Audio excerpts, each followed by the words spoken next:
Hello everyone, आप सभी का फिर से स्वागत है। ये एनसीईआरटी पॉलिटी का डिस्कशन है और आज का टॉपिक है स्थानीय स्वशासन अध्याय 16। यह बहुत ही महत्वपूर्ण टॉपिक है। अक्सर इस टॉपिक से जो है प्रश्न पूछे जाते हैं। आप 2 से 3 बार इसको रिवाइज कर लीजिएगा, इंपॉर्टेंट है। एक कथन है, आपको ध्यान में रखना है।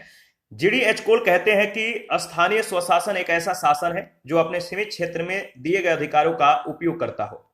यानी स्थानीय स्वशासन कैसा शासन है? एक ऐसा शासन है जो अपने सीमित क्षेत्रों में प्रदत्त अधिकारों का उपयोग करता हो। ध्यान रखिएगा, और इसका प्रयोग आप आंसर राइटिंग में भी कर सकते हैं। सिद्धांत रूप में अगर बात करें तो स्थानीय स्वशासन से जो तात्पर्य है, स्थानीय स्तर पर लोगों को शासन में भागीदार बनाकर लोकतांत्रिक विकेंद्रीकरण को सुनिश्चित करना। स्थानीय स्वशासन को 2 भागों में बांटा गया है, ग्रामीण क्षेत्र और नगरीय क्षेत्र में। ग्रामीण क्षेत्र के अंतर्गत अगर बात करें तो सबसे छोटा इकाई ग्राम पंचायत है, इसके बाद ब्लॉक पंचायत और इसके बाद जिला पंचायत आता है। नगरीय क्षेत्र के अंतर्गत अगर बात करें तो सबसे छोटा इकाई नगर पालिका, नगर पंचायत और नगर निगम आता है। भारतीय ग्रामीण प्रशासन के लिए पंचायतों की व्यवस्था का उल्लेख ऋग्वेद में भी किया गया है, और इसमें उल्लेख है कि ऋग्वैदिक काल में गांव प्रशासन की जो है आधारभूत इकाई थी। ब्रिटिश काल में भारत के तत्कालीन वायसराय लॉर्ड मेयो ने प्रशासनिक दक्षता लाने के लिए 1870 में शहरी नगर पालिकाओं में निर्वाचित प्रतिनिधियों की अवधारणा प्रारंभ की। रिपन प्रस्ताव 1882 ईस्वी, जिसे भारतीय स्वशासन की संस्था का मैग्ना कार्टा भी कहा जाता है, याद रखिएगा। रिपन प्रस्ताव में नगरीय स्थानीय संस्थाओं के साथ साथ ग्राम पंचायतों, न्याय पंचायतों और जिला स्तर पर जिला बोर्ड के गठन का प्रस्ताव रखा गया था। भारत शासन अधिनियम 1919 के अनुसार पंचायतों को हस्तांतरित विषय के रूप में शामिल किया गया और इसके संबंध में विधि बनाने की जो शक्ति है प्रांतीय विधायिकाओं को सौंप दी गई। इन्हीं प्रावधानों के अनुरूप 1920 से 1930 के बीच मद्रास, बिहार, बंगाल, असम और पंजाब राज्यों में पंचायतों की स्थापना से संबंधित कानून बनाए गए। याद रखिएगा। स्वतंत्रता के पश्चात पंचायती राज के बारे में अगर बात करें तो गांधी जी के ग्राम स्वराज की अवधारणा को साकार रूप प्रदान करने के साथ साथ स्थानीय विषय के संदर्भ में अगर बात करें तो स्थानीय समुदायों को प्रशासन का अधिकार देने के उद्देश्य से भारत सरकार ने अनेक प्रयास किए, अनेक कदम उठाए। संविधान सभा में पंचायती राज व्यवस्था का समर्थन प्रसिद्ध गांधीवादी श्रीमन नारायण अग्रवाल ने किया और पंचायती राज को संविधान के नीति निर्देशक तत्वों के भाग में सम्मिलित किया गया अनुच्छेद 40 के तहत। तो अनुच्छेद 40 का जो संबंध है वो पंचायतों से है। स्वतंत्र भारत में जेसी कुमारप्पा ने गांधीवादी आदर्शों के आधार पर गांधीवादी अर्थव्यवस्था का समर्थन किया। इन्हीं लक्ष्यों के अनुरूप तत्कालीन प्रधानमंत्री पंडित जवाहरलाल नेहरू ने 2 अक्टूबर 1952 को सामुदायिक विकास कार्यक्रमों की शुरुआत की, जो कि बोर्ड फाउंडेशन के सहयोग से आरंभ किया गया था। इस कार्यक्रम का जो उद्देश्य था आर्थिक विकास और सामाजिक सुधार कार्यक्रमों के प्रति लोगों में उत्साह पैदा करना और उनकी भागीदारी को बढ़ाना, लेकिन सीमित जन सहभागिता के कारण यह कार्यक्रम असफल रहा। पंचायती राज संस्थाओं से संबंधित जो प्रमुख समितियां हैं इसके बारे में चर्चा करेंगे, बहुत ही महत्वपूर्ण है। पहला जो समिति है बलवंत राय मेहता समिति, इनके सिफारिशों के बारे में भी हम लोग चर्चा करेंगे। योजना आयोग के द्वारा नियुक्त इस समिति का मुख्य उद्देश्य था उन कारणों का पता लगाना जो सामुदायिक विकास कार्यक्रमों की संरचना और कार्य प्रणाली की सफलता में बाधक थी। इस समिति की प्रमुख अनुशंसाएं निम्नलिखित थी। लोकतांत्रिक विकेंद्रीकरण एवं सामुदायिक विकास कार्यक्रम को सफल बनाने के लिए पंचायती राज व्यवस्था को शीघ्र जो है प्रारंभ किया जाना चाहिए। पंचायतों की त्रिस्तरीय संरचना होनी चाहिए। तो बलवंत राय मेहता समिति ने क्या सिफारिश किया कि जो पंचायत है इसकी त्रिस्तरीय संरचना होनी चाहिए। ग्राम स्तर पर ग्राम पंचायत, मध्यवर्ती स्तर पर ब्लॉक पंचायत या पंचायत समिति और उच्चतम स्तर पर जिला परिषद। याद रखिएगा। सरकार का इसमें न्यूनतम हस्तक्षेप हो, वह केवल निरीक्षण, मार्गदर्शन और उच्च स्तर की योजना बनाने तक ही स्वयं को जो है सीमित रखे, यह सिफारिशें की। साथ ही उक्त सिफारिशों को स्वीकार करते हुए केंद्र सरकार ने राज्यों को स्थानीय स्वशासन की संस्थाओं के स्थापना के लिए प्रेरित किया। 2 अक्टूबर 1959 को राजस्थान के नागौर जिले में पंडित जवाहरलाल नेहरू के द्वारा त्रिस्तरीय पंचायत का उद्घाटन किया गया। तो देखिए, इसमें जो बहुत ज्यादा इंपॉर्टेंट है कि पंचायती राज का जो शुरुआत है कहां से हुआ, कब हुआ, और बलवंत राय मेहता समिति में जो सिफारिश है, जैसे पंचायतों की जो स्तरीय संरचना है, मतलब कि कौन सी संरचना होनी चाहिए, त्रिस्तरीय, 2 स्तरीय, तो इस तरह से जो है प्रश्न पूछे जाते हैं, ध्यान रखिएगा। इसके बाद देखिए जो बलवंत राय मेहता समिति है, इसने त्रिस्तरीय पंचायत का जो है सिफारिश किया था। 11 अक्टूबर 1959 को आंध्र प्रदेश के महबूब जिले में यह व्यवस्था जो है आरंभ की गई। पुनः 1960 में तमिलनाडु, कर्नाटक और असम में, 1962 में महाराष्ट्र में, 1963 में गुजरात और 1964 में पश्चिम बंगाल में यह व्यवस्था लागू की गई। कालांतर में प्रदेश के लगभग सभी भागों में इस व्यवस्था को लागू कर दिया गया है। इसके बाद अशोक मेहता समिति के बारे में चर्चा कर लेते हैं। 1977 13 सदस्यीय अशोक मेहता समिति का गठन पंचायती राज व्यवस्था में उत्पन्न कमियों को दूर करने के लिए किया गया था और इसने निम्नलिखित अनुशंसाएं की। पंचायतों की संरचना द्विस्तरीय हो, जिसमें प्रथम स्तर पर मंडल पंचायत, जिसमें 15 से 20 गांव शामिल हो, और द्वितीय स्तर पर जिला परिषद हो। न्याय पंचायत का गठन किया जाए और पंचायतों का कार्यकाल 4 वर्ष का हो। पंचायतों में दलीय आधार पर चुनाव हो। पंचायती राज संस्थाओं को संवैधानिक स्वरूप प्रदान किया जाना चाहिए। पंचायतों के लिए पृथक वित्त आयोग की व्यवस्था हो। अनुसूचित जातियों और जनजातियों को उनकी जनसंख्या के आधार पर प्रतिनिधित्व प्राप्त हो। इसके बाद पी.वी. के राव समिति 1985, इसके बारे में भी चर्चा कर लेते हैं। इस समिति का प्रमुख उद्देश्य था निर्धनता उन्मूलन कार्यक्रम और ग्रामीण विकास से संबंधित प्रशासनिक ढांचे की समीक्षा करना, और इस समिति को कार्ड समिति के नाम से भी जाना जाता है। जिला स्तर पर पंचायती राज संस्थाओं को ग्रामीण विकास कार्यक्रमों की योजना, क्रियान्वयन और निगरानी के संबंध में महत्वपूर्ण भूमिका जो है निभानी चाहिए। योजनाओं की प्रवृत्ति को अल्पाधिक विकेंद्रित किया जाना चाहिए और जिला परिषद को विकास कार्यों की प्रमुख संस्था के रूप में अनुबंध प्रेरित किया जाना चाहिए। इस बात को ध्यान में रखिएगा। आगे बढ़ते हैं। देखिए, चुनाव जो है, अगर बात किया जाए तो चुनावों की नियमित अनिवार्यता के साथ पंचायतों का कार्यकाल 5 वर्ष निश्चित किया जाना चाहिए।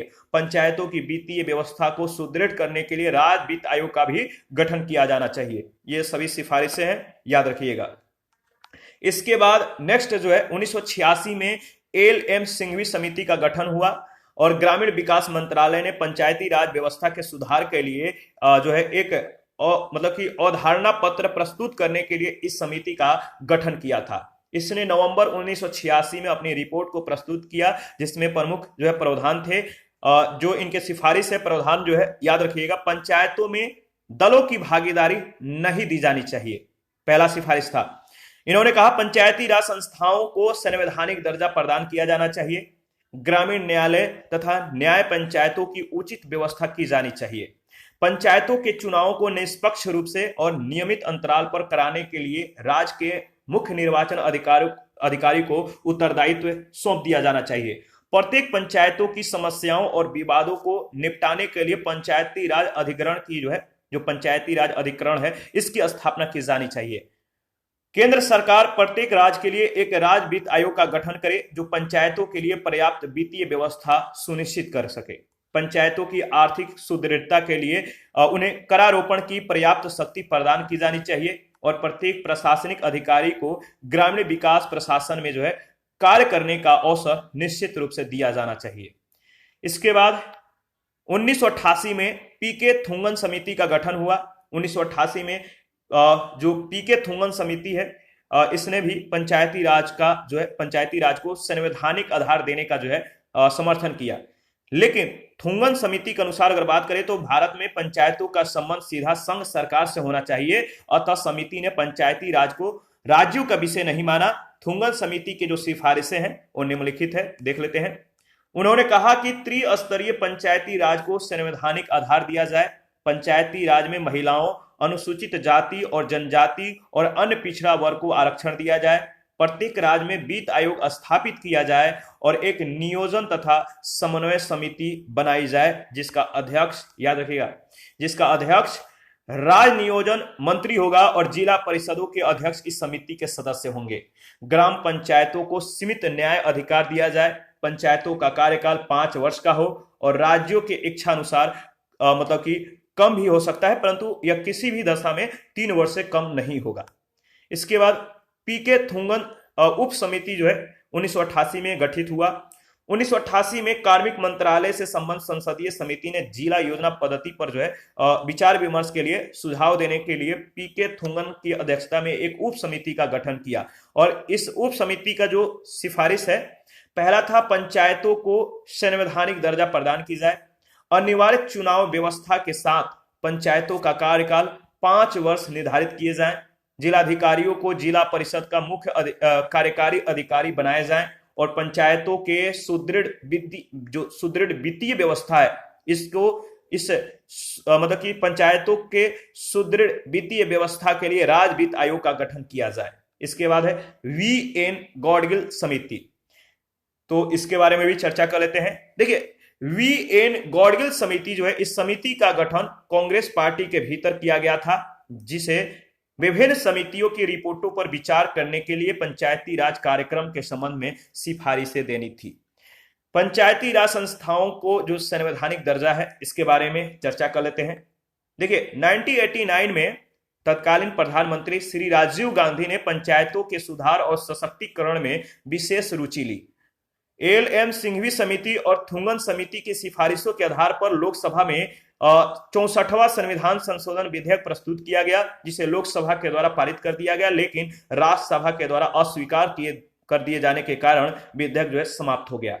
इसके बाद 1992 में पंचायत से संबंधित प्रावधान के लिए जो है प्रधानमंत्री पी.वी. नरसिम्हा राव और 73वां मतलब इनके द्वारा जो है 1992 में पंचायत से संबंधित प्रावधान के लिए पीवी नरसिम्हा राव 73वां संविधान संशोधन विधेयक संसद में लाए, जिसे लोकसभा और राज्यसभा ने 22 और 23 दिसंबर 1992 को पारित कर दिया। 17 राज्यों की विधानसभाओं के द्वारा अनुमोदित किए जाने के बाद 20 अप्रैल 1993 को राष्ट्रपति ने इस विधेयक पर जो है अपनी सहमति प्रदान कर दी और 24 अप्रैल 1993 से, याद रखिएगा 24 अप्रैल का जो दिन है ये ज्यादा इंपॉर्टेंट है, यहां से प्रश्न पूछे गए हैं। 24 अप्रैल 1993 से 73वां संविधान संशोधन अधिनियम पूरे देश में लागू हो गया। ठीक है, तो 73वां संविधान संशोधन है वो किससे रिलेटेड है आपको ध्यान में रखना है। देखिए, अगर बात करें तो पंचायती राज व्यवस्था से संबंधित जो समितियां हैं कब गठित की गई।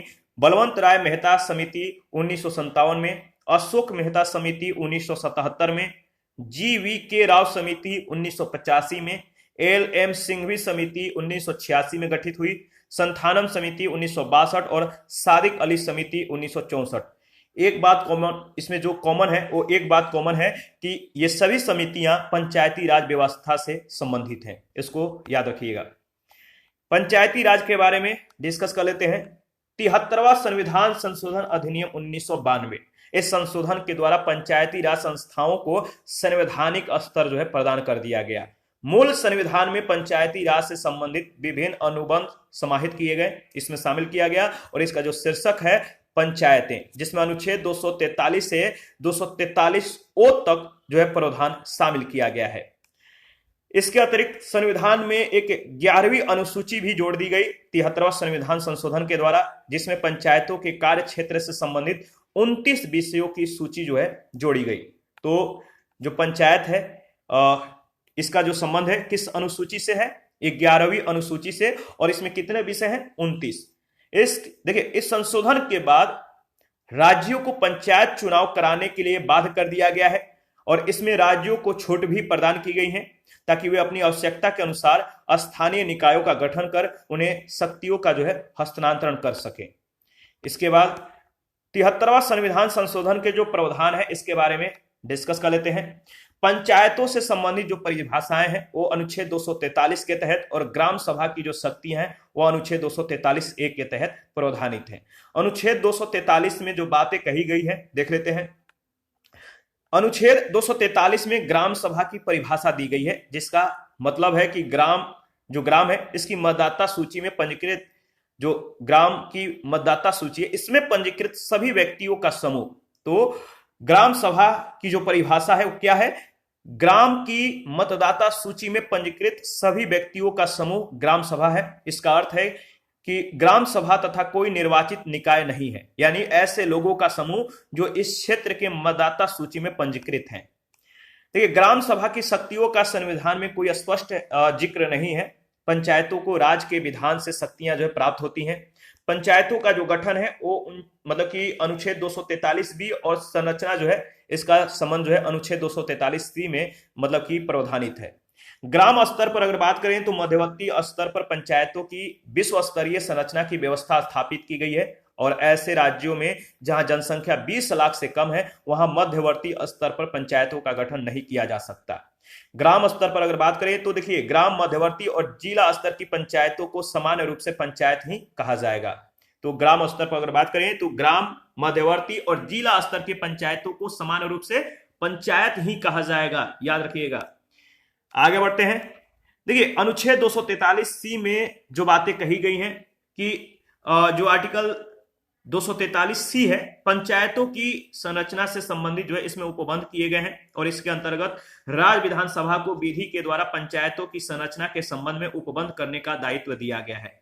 किसी भी पंचायत के सभी स्थान पंचायत क्षेत्र प्रादेशिक निर्वाचन क्षेत्रों से प्रत्यक्ष रूप से जो है निर्वाचित व्यक्तियों के द्वारा भरे जाएंगे, यानी प्रत्येक पंचायत क्षेत्र को प्रादेशिक निर्वाचित क्षेत्रों में विभाजित किया जाएगा। सभी स्थानों, चाहे वह ग्राम स्तर पर या मध्यवर्ती स्तर पर या जिला स्तर पर हो, उनके सभी निर्वाचन क्षेत्रों का चुनाव प्रत्यक्ष रूप से यानी सीधे जनता के द्वारा होगा। यह तय करने की शक्ति राज्य विधानमंडल को है पंचायत क्षेत्रों का विभाजन किस रूप में होगा। ग्राम पंचायत अध्यक्ष यानी प्रधान का चुनाव राज्य विधानमंडल के द्वारा बनाई गई विधि के अनुसार प्रत्यक्ष या अप्रत्यक्ष किसी रूप में भी किया जा सकता है, जबकि मध्यवर्ती और जिला पंचायतों के अध्यक्षों का चुनाव जो है उसके निर्वाचित सदस्यों के द्वारा अपने में से किया जाएगा।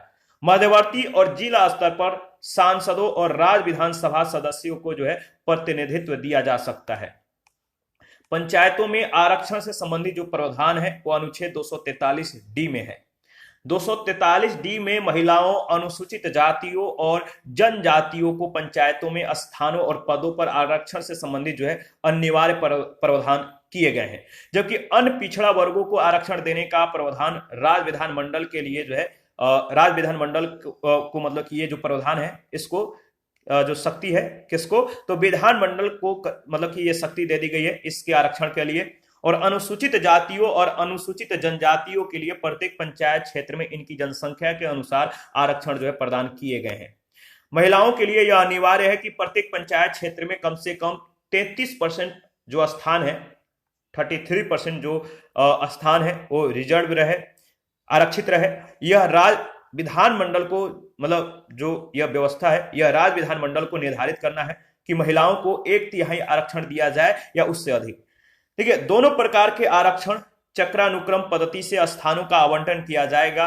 अनुसूचित जातियों और अनुसूचित जनजातियों पर आरक्षण की वही समय सीमा लागू होगी जो अनुच्छेद 334 में लोकसभा और राज्य विधानसभाओं के लिए निर्धारित है। वर्तमान में यह व्यवस्था 2020 तक प्रभावी है, परंतु महिलाओं पर आरक्षण की कोई समय सीमा लागू नहीं है। यदि किसी राज्य का विधानमंडल पिछड़े वर्गों के लिए पंचायतों में स्थानों या पदों के आरक्षण के लिए कोई उपबंध करता है तो संविधान के इस भाग में यानी भाग 3 में वर्णित कोई उपबंध उसे ऐसा करने से रोक नहीं सकेगा, याद रखिएगा। आगे बढ़ते हैं। देखिए, अगर बात करें तो पंचायतों का जो कार्यकाल है वो आर्टिकल 243E में उपबंधित है। प्रत्येक स्तर के जो पंचायत हैं अपनी प्रथम बैठक से 5 वर्ष तक जो है ये अस्तित्व में रह सकते हैं। इनका जो कार्यकाल होगा वो 5 वर्ष का होगा तथा पंचायतों की यह अवधि पूर्ण होने से पूर्व चुनाव करना अनिवार्य होगा। राज्य विधानमंडल विधि के द्वारा इन पंचायतों का 5 वर्ष से पूर्व विघटन संबंधी जो है प्रावधान कर सकता है, और यदि किसी पंचायत का विघटन उसकी 5 वर्ष की अवधि से पहले कर दिया गया है तो 6 माह के अंदर नए चुनाव कराए जाएंगे। परंतु यदि विघटन के समय पंचायत का जो शेष कार्यकाल था वो 6 माह से कम बचा है तो नए चुनाव कराना अनिवार्य नहीं होगा। यदि किसी पंचायत का समय से पूर्व विघटन के उपरांत पुनः निर्वाचन कराया जाता है तो उसकी अवधि जो है शेष समय तक के लिए होगी, न कि 5 वर्षों तक। मान लीजिए कोई पंचायत है और इसने 2 साल के बाद जो है अपना विघटन कर लिया, यानी 2 साल के बाद ये समाप्त हो जाएगा, तो निर्वाचन जो होगा वो 3 साल के लिए बचे हुए शेष दिनों के लिए होगा, शेष ईयर्स के लिए होगा, न कि पूरे 5 साल के लिए। सदस्यता से संबंधित जो अयोग्यताएं हैं ये अनुच्छेद 243F में दिए गए हैं। तो इसकी जो अयोग्यताएं हैं क्या क्या है? यदि व्यक्ति ऐसी निरर्हता ग्रस्त हो जाता है जो राज्य विधानमंडल के सदस्यता के लिए निहित है, यदि व्यक्ति राज्य विधानमंडल के द्वारा पारित विधि के अधीन ऐसे निरर्हता से ग्रस्त हो जाता है जो उसने पंचायतों के लिए मतलब पंचायतों की हेतु की हो, और किसी पंचायत के सदस्य की निरर्हता का निर्धारण राज्य विधानमंडल के द्वारा निर्धारित प्राधिकारी करेगा। इसके बाद पंचायतों की शक्तियां एवं दायित्व जो है ये अनुच्छेद 243G में वर्णित है। इसके बारे में देख लेते हैं। राज्य विधानमंडल पंचायतों को निम्न विषयों के संदर्भ में शक्तियां और उत्तरदायित्व दे सकेगा। पहला, सामाजिक न्याय और आर्थिक विकास के लिए योजनाएं तैयार करना और आर्थिक विकास एवं सामाजिक न्याय की ऐसी योजनाओं का क्रियान्वयन करना जो इन्हें सौंपी गई हो, और ये वे योजनाएं हैं जो अनुसूची 11 में वर्णित हो, जिनकी संख्या 29 है। ठीक है। और पंचायतों के लिए वित्तीय जो प्रावधान है वो अनुच्छेद 243 में दिया गया है। अनुच्छेद 243 में स्थानीय निकायों को जो है अपनी सामान्य गतिविधियों के लिए कर लगाने की शक्ति प्रदान की गई है। पंचायतों के लिए वित्त आयोग और राज्य वित्त आयोग का जो गठन है यह अनुच्छेद 243 जो है आई में दिया गया है। और यह अनिवार्य है कि राज्य का जो राज्यपाल है वो प्रत्येक 5 वर्ष की समाप्ति पर राज्य में पंचायतों के सुदृढ़ वित्त के संबंध में सलाह के लिए जो है एक राज्य वित्त आयोग का गठन करे। याद रखिएगा। ठीक है। और राज्य के विधानमंडल को यह शक्ति भी दी गई है कि वह विधि के द्वारा राज्य वित्त आयोग की संरचना, सदस्यों की अर्हताएं और चयन की विधि और मतलब कि आयोग को अपने कार्यकाल के लिए शक्तियों का निर्धारण करे। ये शक्ति दी गई है। याद रखिएगा। किसको? तो राज्य के विधानमंडल को। लेकिन अपने कार्य प्रक्रिया का निर्धारण आयोग स्वयं करता है। आयोग का जो मुख्य कार्य है कि पंचायतों की वित्तीय स्थिति की समीक्षा करे और निम्न विषयों पर राज्य सरकार को उपयुक्त जो है प्रस्ताव दे। पहला, राज्यों के शुद्ध कर राजस्व आगमों में से पंचायतों का हिस्सा कितना होना चाहिए, कर राजस्व का विभिन्न पंचायतों के मध्य वितरण कैसे हो, ये सभी जो है मतलब कि राज्य सरकार को ये प्रस्ताव देते हैं। और ऐसे शुल्क, कर, फीस आदि का निर्धारण जिनके मतलब कि अधिरोहण और प्राप्त करने की शक्ति पंचायतों को दी जाए, इस पर ये जो है प्रस्ताव देते हैं। राज्यों की संचित निधि से पंचायतों को प्रदान किए जाने वाले सहायता अनुदानों के संबंध में सिद्धांतों का निर्धारण और आवश्यक उपाय जिनकी मदद से पंचायतों की दशा सुधारी जा सके और पंचायतों के सुदृढ़ वित्त के हित में राज्यपाल के द्वारा दिए गए कोई अन्य निर्देश। राज्यपाल के लिए यह अनिवार्य है कि वित्त आयोग के द्वारा की गई सिफारिश को उसके संबंध में किए गए कार्यों के स्पष्टीकरण ज्ञापन सहित राज्य के विधानमंडल के समक्ष रखे। याद रखिएगा। अनुच्छेद 243 जे के अनुसार अगर बात करें तो पंचायतों के लेखाओं का परीक्षण या पंचायतों के लेखा परीक्षा से संबंधित है। पंचायतों के चुनाव से संबंधित जो प्रावधान है वो अनुच्छेद 243 के और 243 ओ में दिए गए हैं। अनुच्छेद 243 के में राज्यों के विधानमंडलों को पंचायतों के चुनाव से संबंधित संपूर्ण विधियों को बनाने की शक्ति दी गई है। याद रखिएगा। आगे बढ़ते हैं। इसके बाद अगर बात करें तो पंचायतों में राजनीतिक दलों के चुनाव लड़ने पर जो है संविधान में रोक लगाई गई है। राज्य निर्वाचन आयोग अनुच्छेद 243 के तहत अगर बात करें तो अनुच्छेद 243 के अनुसार एक राज्य निर्वाचन आयोग होगा जिसमें एक निर्वाचन आयुक्त होगा। आयुक्त की नियुक्ति राज्यपाल के द्वारा की जाएगी। किसके द्वारा? राज्यपाल नियम के द्वारा राज्य निर्वाचन आयुक्त की सेवा शर्तें और पदावधि का निर्धारण करेगा।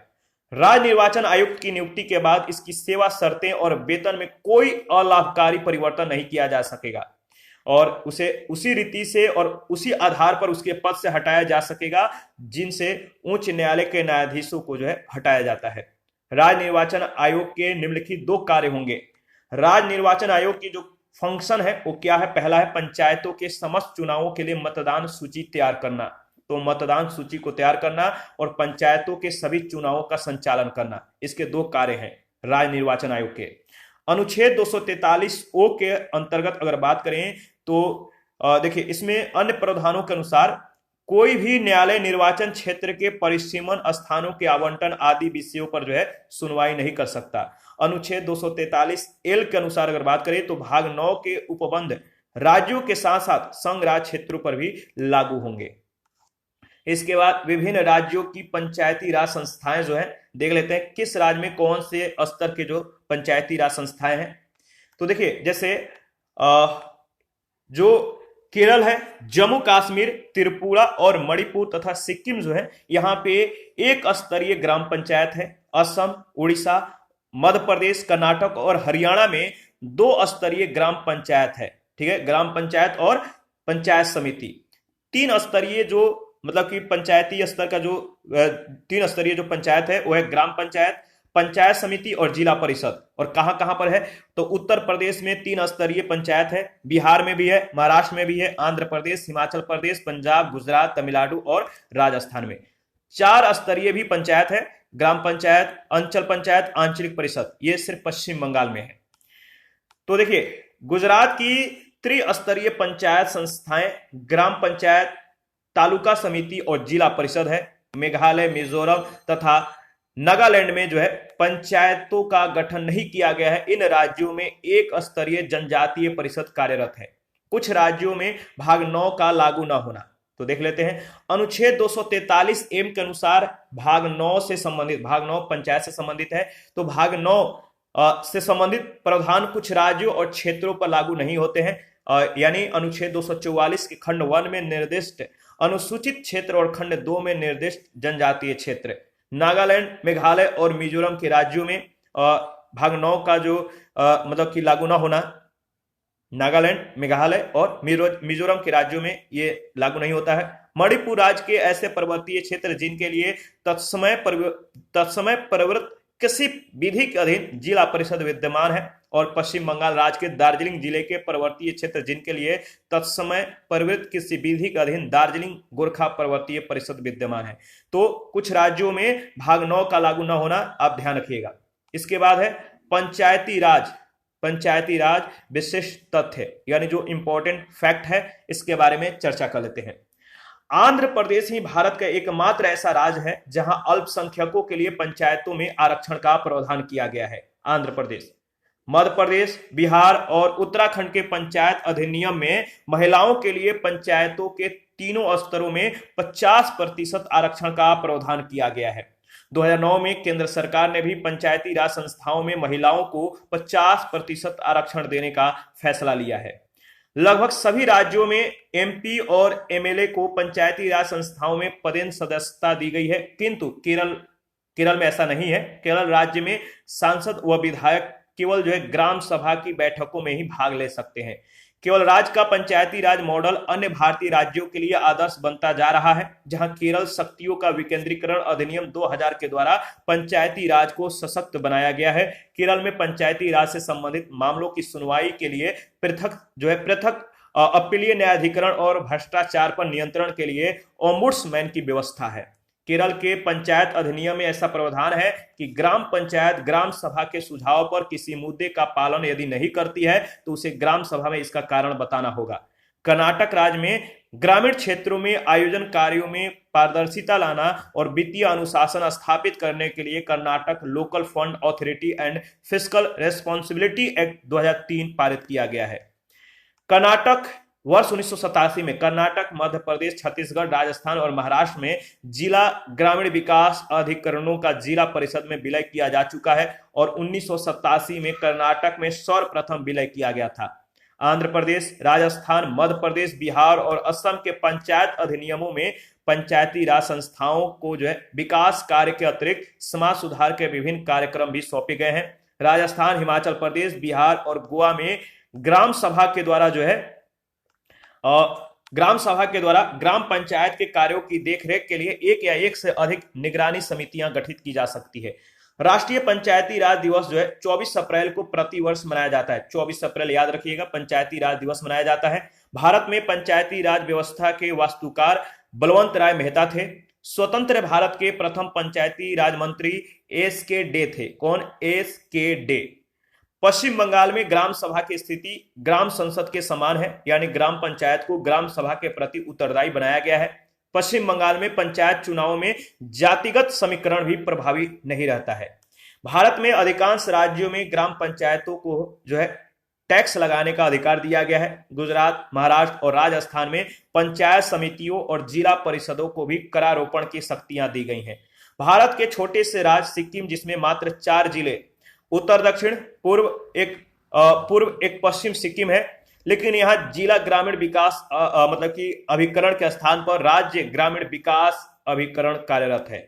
तो याद रखिएगा, भारत के उत्तर पूर्वी राज्यों ने, जो नॉर्थ ईस्टर्न स्टेट है, इन राज्यों ने परंपरागत आंचलिक परिषदों को मान्यता दी गई है। और इन राज्यों ने क्या किया? भारत के उत्तर पूर्वी राज्यों ने परंपरागत आंचलिक परिषदों को मान्यता दी है, और सिक्किम पंचायत अधिनियम 1993 में कबीला पंचायतों को वैधानिक मान्यता प्राप्त है।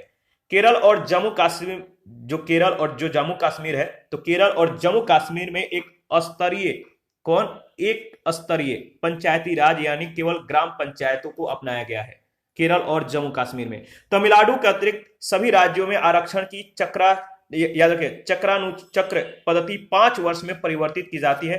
तमिलनाडु राज्य में यह 10 वर्ष रखी गई है। कुछ राज्यों के पंचायत अधिनियमों में न्याय पंचायतों का भी प्रावधान किया गया, जैसे पंजाब, हिमाचल प्रदेश और बिहार आदि में।